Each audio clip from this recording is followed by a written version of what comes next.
The phone rang just after midnight, the kind of call that instantly tells you something is wrong, even before you answer it. He had been sitting at the kitchen table, waiting for his child to come home, when a voice on the other end calmly delivered words that shattered his entire world. In that moment, time seemed to stop. His heart didn't just break, it collapsed, taking every future he had imagined with it. He was a father who had done everything right, or so he believed. He worked long hours, showed up to every school event, memorized bedtime routines, and promised himself that no matter what happened in the world, his child would always be safe. People knew him as quiet, dependable, ordinary, the kind of man you'd never expect to be at the center of something extraordinary. But grief has a way of revealing what lies beneath the surface.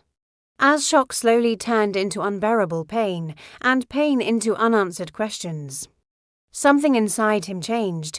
This is not just a story about loss.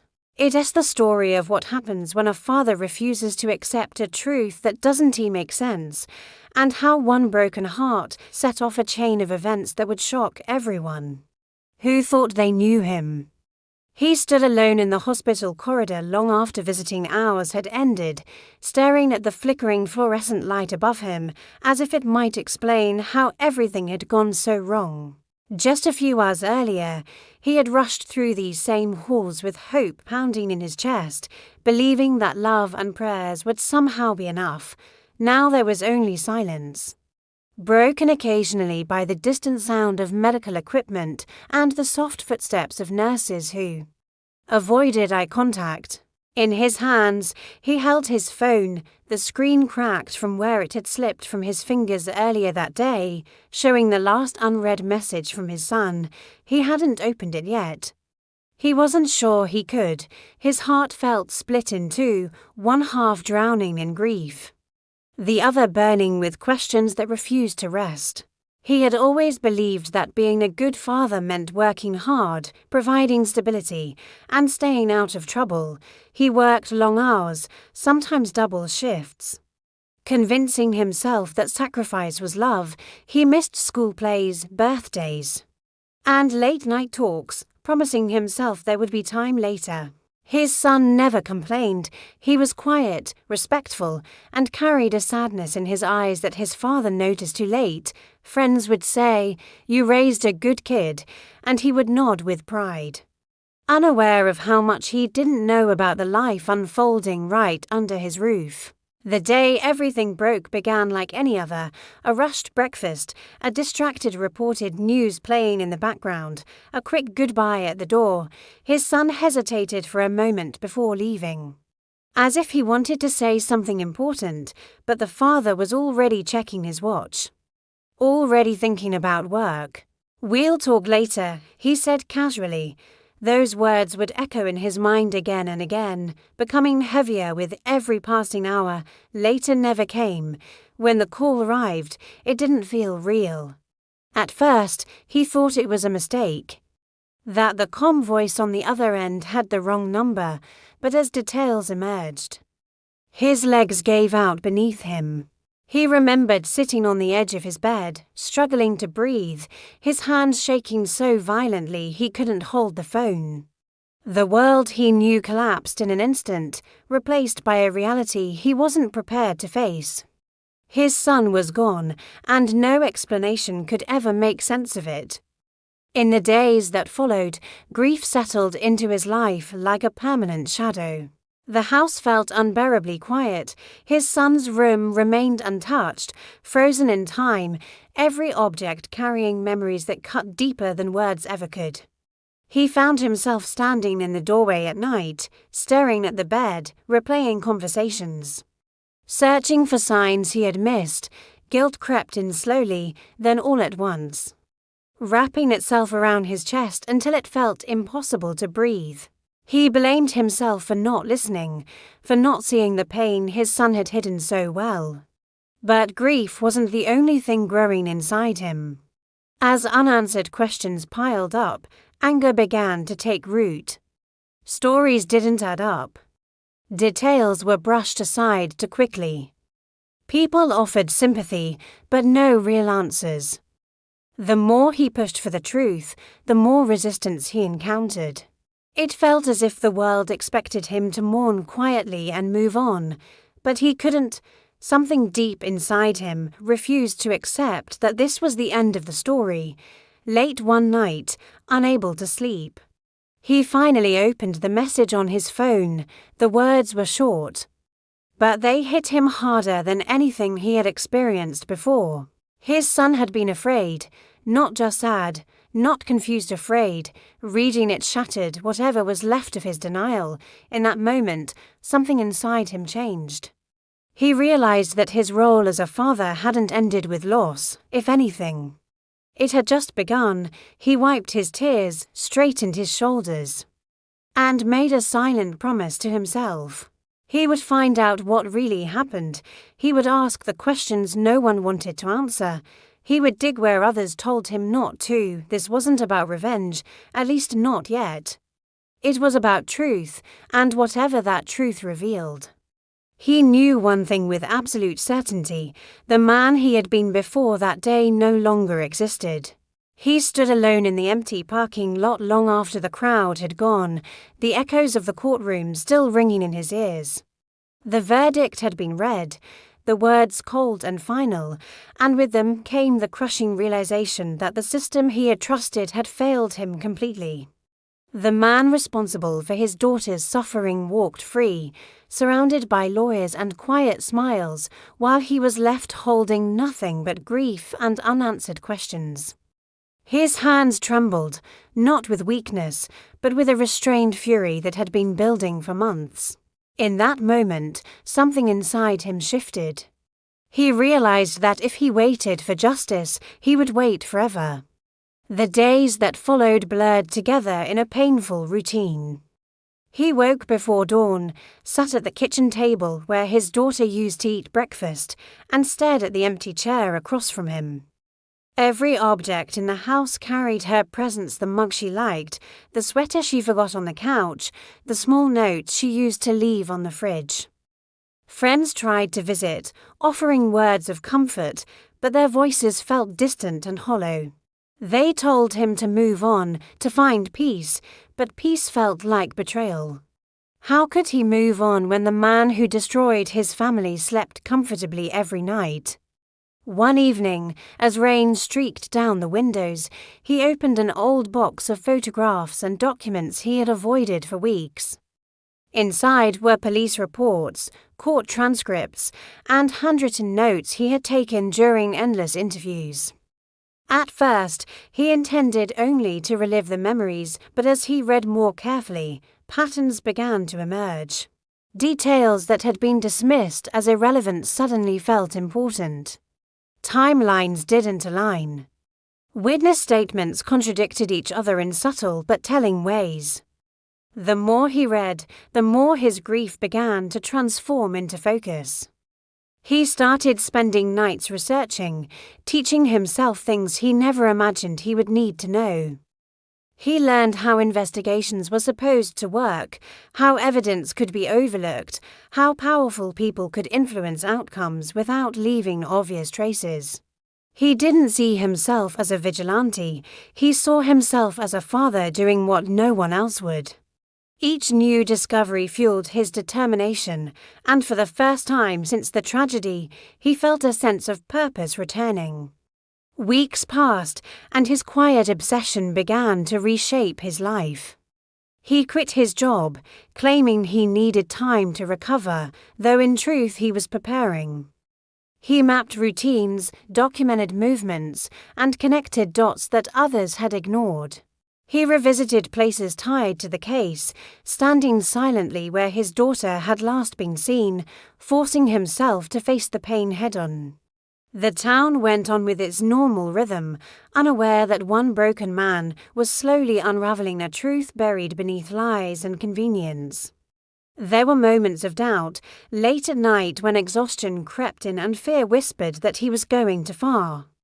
He questioned what his daughter would think if she saw him now, consumed by anger and obsession.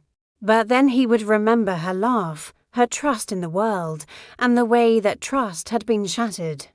Those memories hardened his resolve. This wasn't just about punishment, it was about exposing a truth that had been deliberately hidden. As he dug deeper, he realized he wasn't alone in his suspicion. Quiet conversations with overlooked witnesses revealed that others had sensed something was wrong, but had been too afraid to speak. He listened carefully, earning their trust not through force, but through shared loss and patience. Each story added another piece to the puzzle, painting a picture far darker than the official version of events. By the time he felt ready to act, he was no longer just a grieving father. He had become a man transformed by pain, driven by a singular mission. He understood that what he was about to do would change everything: his life, his reputation, and possibly his freedom. But as he stood once again at his kitchen table, looking at his daughter's empty chair, he made his choice without hesitation. Some hearts break quietly. Others break so completely that they forge something unstoppable in their place. He never imagined that grief could change a man this deeply. Every morning after his son's funeral, he woke up at the same hour, not because he wanted to, but because his body no longer understood rest. The house felt larger now, emptier, as if the walls themselves were aware of the loss. He moved through rooms filled with memories: a jacket still hanging behind the door, a cracked mug on the kitchen counter, a pair of shoes by the stairs that would never be worn again. People thought time would heal him, but time only sharpened the questions he couldn't silence. What hurt most was not just the loss, but the injustice of it. His son hadn't been a reckless kid. He had been careful, kind, always calling home, always promising he'd be back soon. Yet one night, a single decision made by someone else had taken everything away. The official reports were cold and short, filled with words that avoided responsibility. Unfortunate incident, no clear evidence, case closed. Each phrase felt like another betrayal. He read those lines again and again until the paper blurred with tears he refused to shed in front of anyone. He began to notice things others overlooked. Small inconsistencies in the statements. Timelines that didn't align. Witnesses who suddenly couldn't remember. At first, he told himself it was desperation talking, a father refusing to accept reality. But the more he looked, the more cracks appeared. Late at night, he sat at the dining table surrounded by notes, photographs, and printed reports, tracing patterns that no one else seemed willing to follow. This wasn't obsession, he told himself. This was duty. As weeks turned into months, his quiet investigation became his reason to breathe. He visited places connected to his son's last day: the gas station, where he was last seen, the intersection where everything went wrong, the hospital corridor where hope ended. Each location carried a heavy silence, but also answers waiting to be uncovered. People reacted differently when he asked questions. Some avoided eye contact. Some spoke too quickly. Others tried to comfort him instead of answering. That's when he knew the truth was buried deeper than he had been told.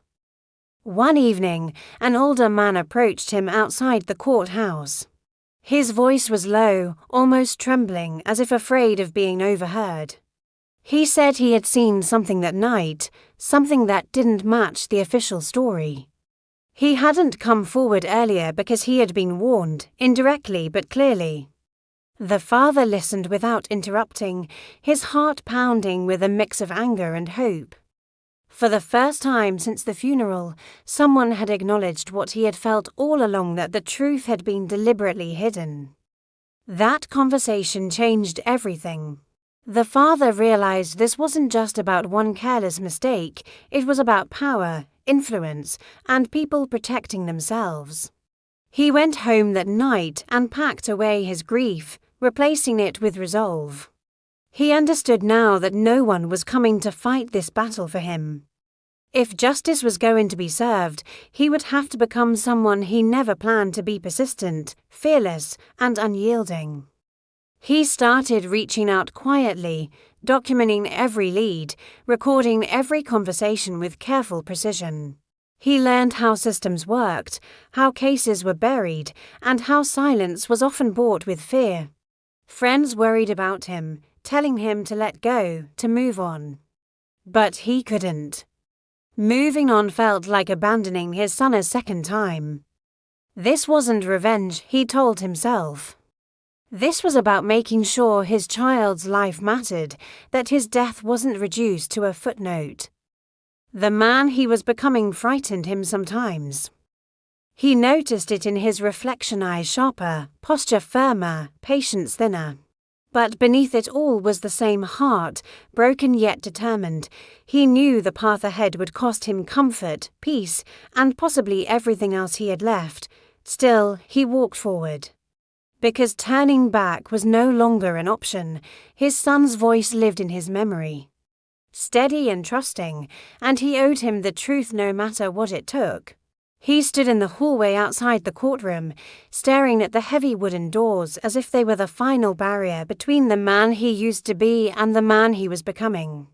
Inside, the voices of lawyers echoed faintly, legal language wrapping itself around his pain and turning it into paperwork, dates, and technicalities.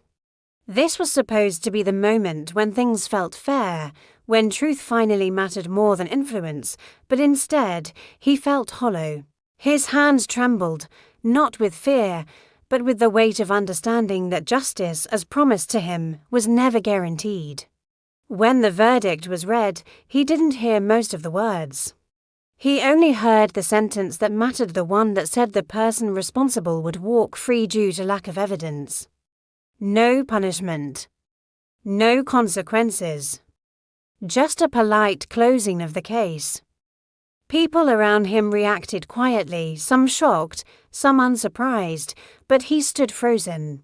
The room blurred as memories flooded in. Laughter at the dinner table, small arguments that now felt precious, a voice he would never hear again. In that instant, something inside him fractured.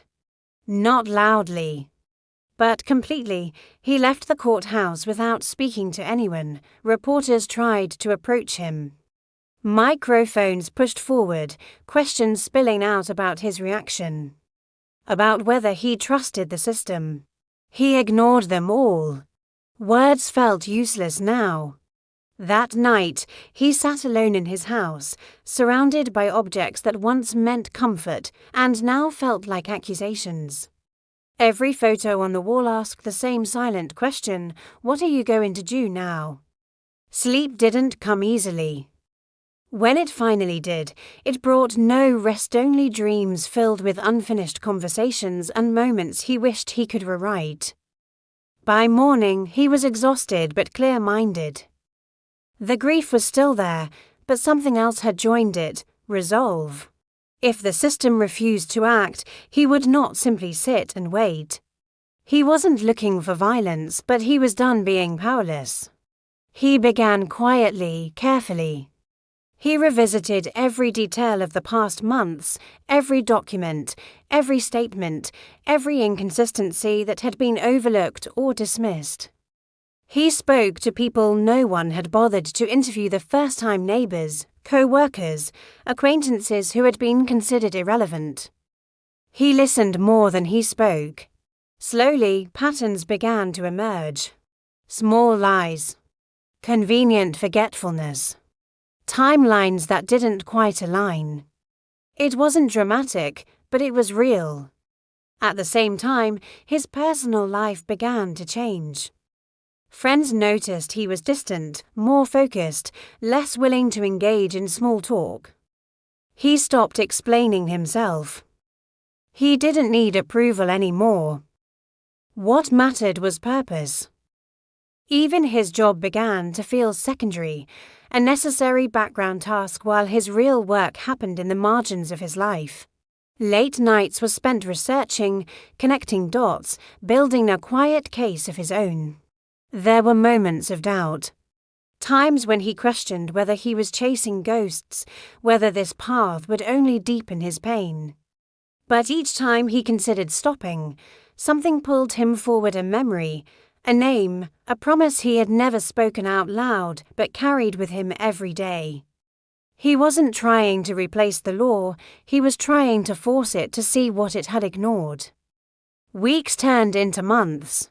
Then, one evening, he received a message from someone he barely remembered, a former colleague of the accused who had seen his inquiries online and wanted to talk.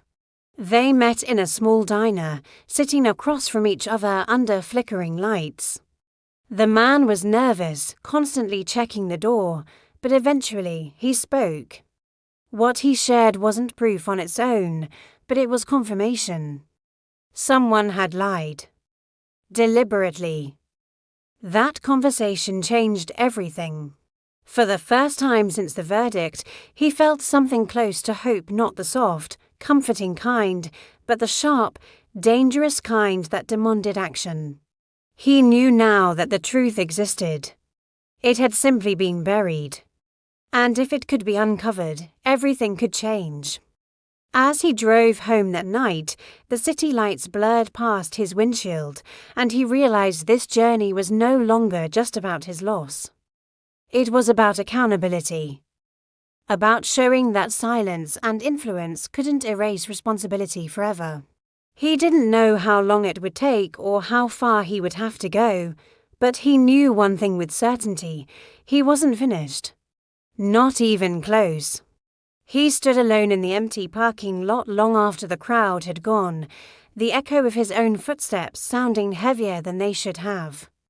The news cameras were gone, the microphones lowered, the shocked faces of neighbors and strangers already turning into memories, but the weight inside his chest refused to leave. What he had done could not be undone, and what he had lost could never be returned. Yet for the first time since his heart had broken, there was a strange, unsettling quiet in his mind. Not peace, never peace, but something close to acceptance. Days passed, and the town slowly adjusted to its new reality. People whispered his name differently now. Some spoke it with admiration, others with fear, and a few with deep discomfort, unsure how to feel about a man who had crossed lines they themselves were too afraid to approach. He noticed it when he walked into the grocery store and conversations suddenly stopped. He noticed it when parents pulled their children a little closer as he passed. He also noticed the handwritten notes left on his porch at night, thank you letters from people who said his actions had saved them, that his courage had exposed truths no one else dared to touch. At home, the silence was louder than ever. His child's room remained exactly the same, untouched, frozen in time. He went in one evening and sat on the edge of the bed, running his hand across the blanket. He spoke out loud, not caring if anyone heard him through the walls. He talked about the day, about the people who now knew the truth, about how the world had finally been forced to listen. His voice cracked when he admitted the one thing he never said publicly, that none of it brought his child back, and none of it filled the hole in his chest. Legal consequences came slowly but inevitably. Letters arrived. Meetings were scheduled. Investigations expanded. He cooperated fully, answering every question with calm honesty. He didn't defend himself, and he didn't apologize either. When asked why he did it, he gave the same answer every time. He said he was a father who refused to let his child's pain be buried under paperwork and silence. Some officials understood. Others didn't. He accepted both reactions without resistance. One afternoon, a man approached him outside the courthouse. The man introduced himself as another father, someone who had followed the case closely. His hands shook as he spoke, and his eyes were filled with unshed tears. He said his own child had been hurt years ago, and nothing had ever come of it. He thanked him not for what he did, but for reminding people that a parent's love could be louder than fear. They stood there in silence afterward, two broken men connected by grief, neither knowing what to say next. As weeks turned into months, change began to ripple outward. Policies were reviewed. Old cases were reopened. People who had once felt untouchable were suddenly forced to answer uncomfortable questions. He watched it all from a distance, never claiming credit, never seeking attention. He had learned the hard way that true impact often came with a heavy cost, and he had already paid more than enough. At night, he still struggled to sleep. Memories came uninvited, the sound of laughter, the look in his child's eyes, the life that should have continued. But alongside the pain, something new had taken root. A quiet strength. A knowledge that love did not end with loss, and that a father's duty did not disappear when his heart was shattered. One evening, as the sun dipped below the horizon, he stood on his porch and watched the sky change colors. He realized that what shocked everyone wasn't just what he did, it was why he did it. In a world that often chose comfort over truth, he had chosen love over fear. And while that choice broke him in ways he would carry forever, it also ensured that his child's story would never be forgotten. He took a deep breath, feeling the cool air fill his lungs, and whispered a promise into the quiet night. He promised to keep speaking, to keep standing, and to keep reminding the world that some wounds demand to be seen, no matter how uncomfortable the truth may be. He stood alone in the quiet courtroom after everyone else had left, the echoes of footsteps fading into silence. The judge's words still rang in his ears, not just the verdict, but the recognition of truth, the acknowledgement that what he had fought for was never about revenge, but about dignity. For years, his heart had carried a weight so heavy that it had bent his back and aged his face.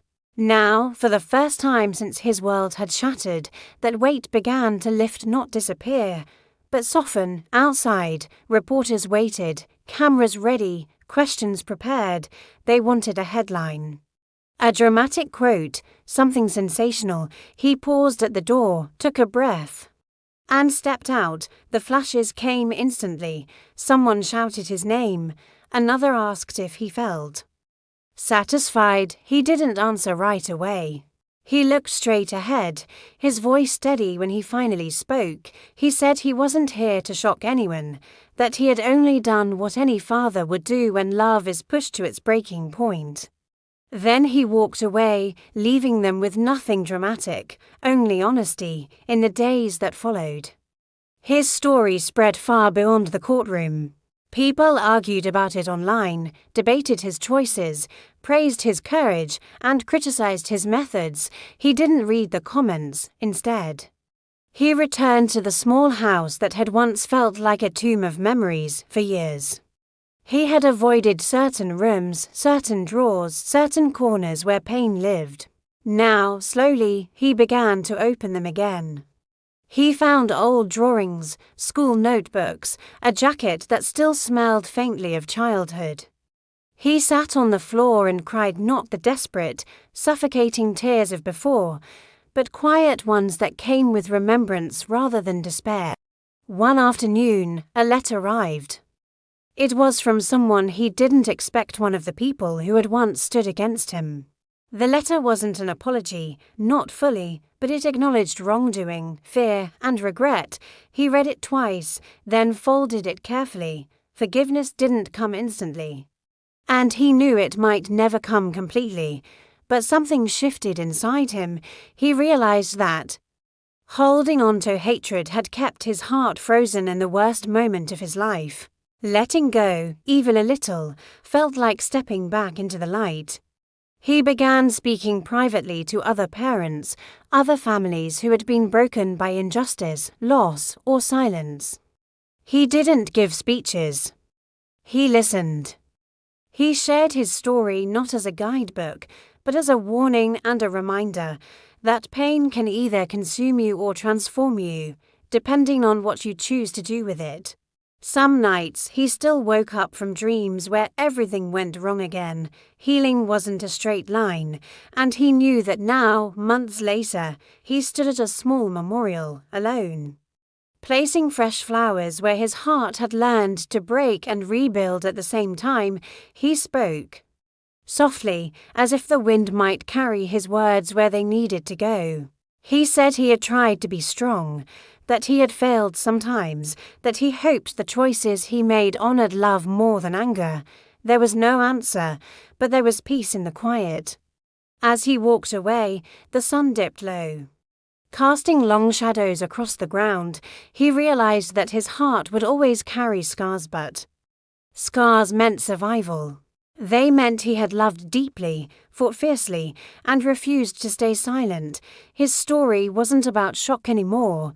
It was about what happens after a heart is broken and how, even then, it can still choose to beat with purpose before you leave this story. Remember this, pain can shape us, but it doesn't have to define us. If this story moved you, made you think, or reminded you of the strength hidden inside ordinary people, don't forget to support the channel, subscribe for more powerful, emotional stories, and turn on the bell icon so you never miss a new upload. Sometimes the stories we hear are the ones we need most. The courtroom fell silent as the father stood alone, his hands trembling slightly, not from fear, but from the weight of everything he had endured. For years, he had carried grief like a shadow that never left him, a pain that followed him into every quiet moment and every sleepless night. He hadn't planned to become a symbol, a headline, or a man people would whisper about. But loss has a way of changing people in ways they never expect. What he did wasn't driven by anger alone, but by a desperate need to be heard, to prove that a broken heart doesn't mean a broken soul. As the verdict was read, he didn't smile. There was no victory in his eyes, only exhaustion and a quiet sense of closure. Justice, he realized, doesn't always heal the wound, but it can stop the bleeding. Outside the courthouse, reporters waited, cameras flashing, voices shouting questions he had no desire to answer. He walked past them, breathing in the cold air.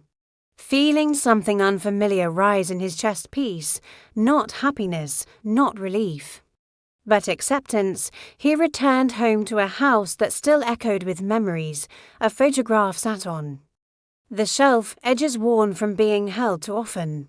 He picked it up, running his thumb gently across the face he loved most, whispering words only the walls could hear. He hadn't fixed the past, he hadn't undone the pain, but he had honored it. He had turned his heartbreak into purpose, and in doing so, reminded the world that love doesn't end when someone is taken, it transforms. That night, as the lights dimmed and the world moved on to its next story, his remained etched in the hearts of those who heard it. A reminder that behind every headline is a human being, and behind every shocking act is often a heart that loved too deeply to stay silent. If this story moved you, made you think, or touched something inside you, don't let it end here. Stories like this matter because they remind us we're not alone in our pain, our choices, or our search for meaning. Please take a moment to like this video, subscribe to the channel, and turn on the bell icon so you never miss another powerful, emotional story. Your support helps keep these stories alive, and sometimes that's exactly what a broken heart needs. Thank you for watching.